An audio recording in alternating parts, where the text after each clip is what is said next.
काडेपेटीच्या 2 काड्या एकामागे एक ठेवून त्या मापाप्रमाणे 4 समांतर रेषा आखून घेतल्या. आता समजा हातात 13 काड्या घेतल्या आणि त्या कागदावर टाकल्या, तर काही काड्या आखलेल्या रेषांना छेदतील तर काही छेदणार नाहीत. समजा रेषेवर पडलेल्या काड्यांना न मानले आणि रेषांच्या मध्ये पडलेल्या काड्यांना क मानले, तर 2 न भागिले क हे आपल्या पायचे सूत्र आहे. नेहा आणि नीता पायचा खेळ खेळत आहेत. त्यांना खेळ कसा खेळायचा हे समजलेले आहे. नेहाने पहिला डाव खेळायला सुरुवात केली. मी ना आता 39 काड्या घेते. या झाल्या 39. नेहाने 39 काड्या घेतल्या. त्या तिने कागदावर टाकल्या. आता नेहा किती काड्या रेषेवर पडल्या ते मोजत आहे.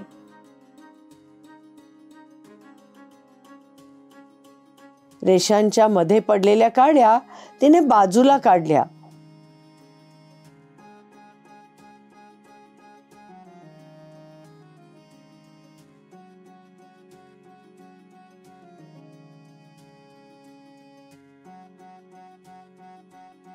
एकोणचाळीस काड्यांपैकी रेषांवर 25 काड्या शिल्लक राहिल्या आहेत.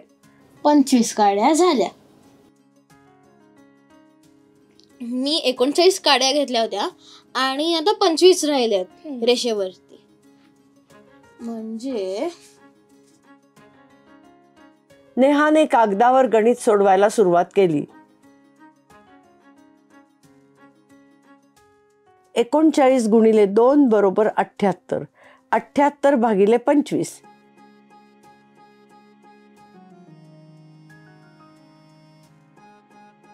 नेहाचे उत्तर आले 3.12. म्हणजे हे उत्तर जवळजवळ पायच्या किमतीच्या जवळ जाते. त्यामुळे नेहा खुश झाली आणि तिला 1 गुण मिळाला. ये, मला 1 गुण मिळाला. आता काड्या टाकायची वेळ नीताची होती.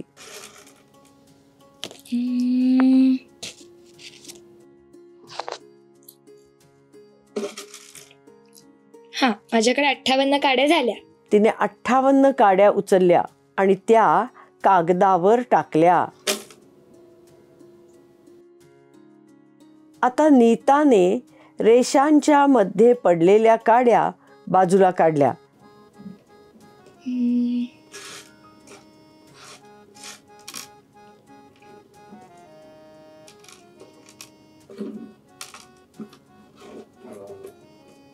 एक 2 3 4 5 6 7 8 9 10 11 12 13 14 15 16 17 18 19 20 21 22 23 24 25 26 27 28 29 30 31 32 33 34 35 36 37.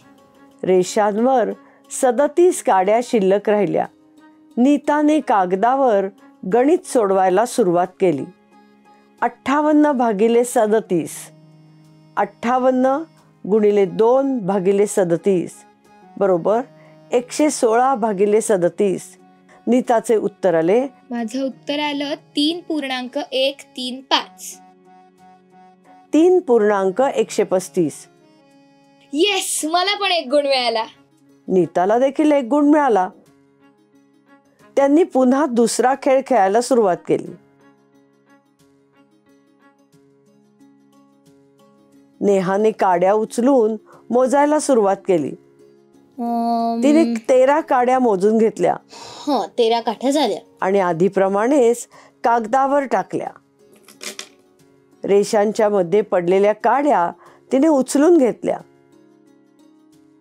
रेषांवर 8 काड्या शिल्लक राहिल्या. 2 3 4 5 6 7 8. 8 काड्या पडलेत रेषेवर. नेहाने गणित सोडवायला सुरुवात केली. 13 गुणिले 2 बरोबर 26. 26 भागिले 8 तिला 3.25 हे उत्तर मिळाले. माझं उत्तर 3.25 आलं. म्हणजे तेही जवळजवळ पायच्या किमतीच्या जवळच आहे ना. ये, म्हणजे मला दुसरा गुण मिळाला. म्हणजे हे उत्तर देखील पायच्या किमतीच्या जवळ आहे. नेहाला अजून 1 गुण मिळाला. आता नीताने विचार केला की आपण थोड्याच काड्यांवरून पायची किंमत येते का ते पाहू. म्हणून तिने 6 काड्या उचलल्या.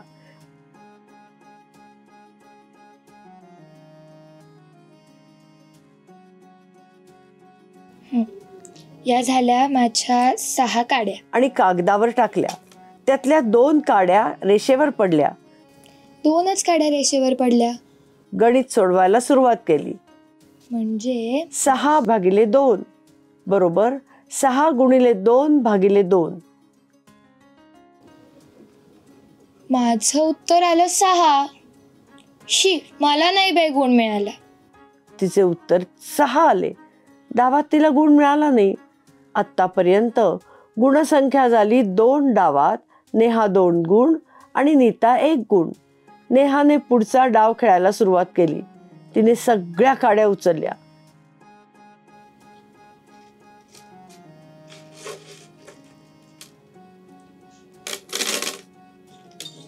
रेषांच्या मध्ये पडलेल्या काड्या काढून रेषांवर पडलेल्या काड्या मोजायला सुरुवात केली.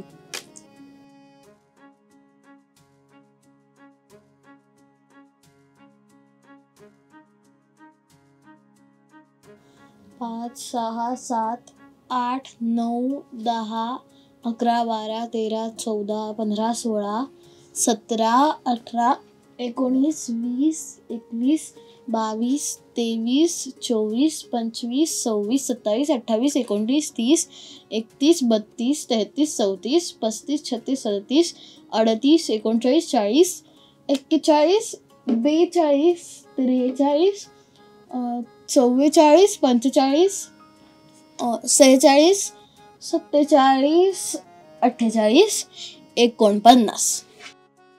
अरे वा, 77 काड्यांपैकी 49 काड्या रेषेवर पडल्या. नेहा लगेच गणित सोडवू लागली. 77 × 2 बरोबर 154. 154/49. तिचे उत्तर आले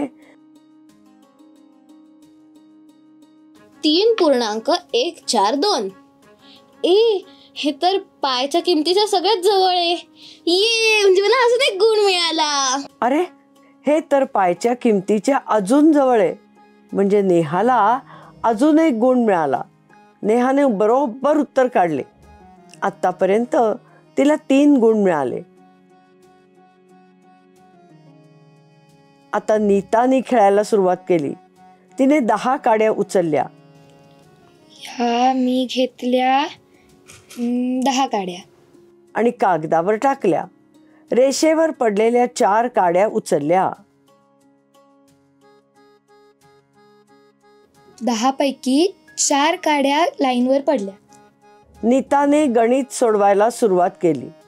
10/4 बरोबर 10 × 2/4. म्हणजे माझं उत्तर आलं 5. अरे च्या, नीताचे हे उत्तर देखील पायच्या किमतीजवळ नाही आलेले. त्यामुळे तिला या डावात देखील गुण मिळाला नाही.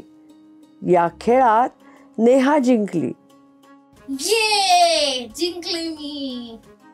आपण काय शिकलो? बफेनच्या प्रयोगाचा उपयोग करून तुम्ही पायची किंमत काढू शकता. आपण पायची किंमत काढण्यासाठीच्या वेगवेगळ्या कृती समजून घेतल्या.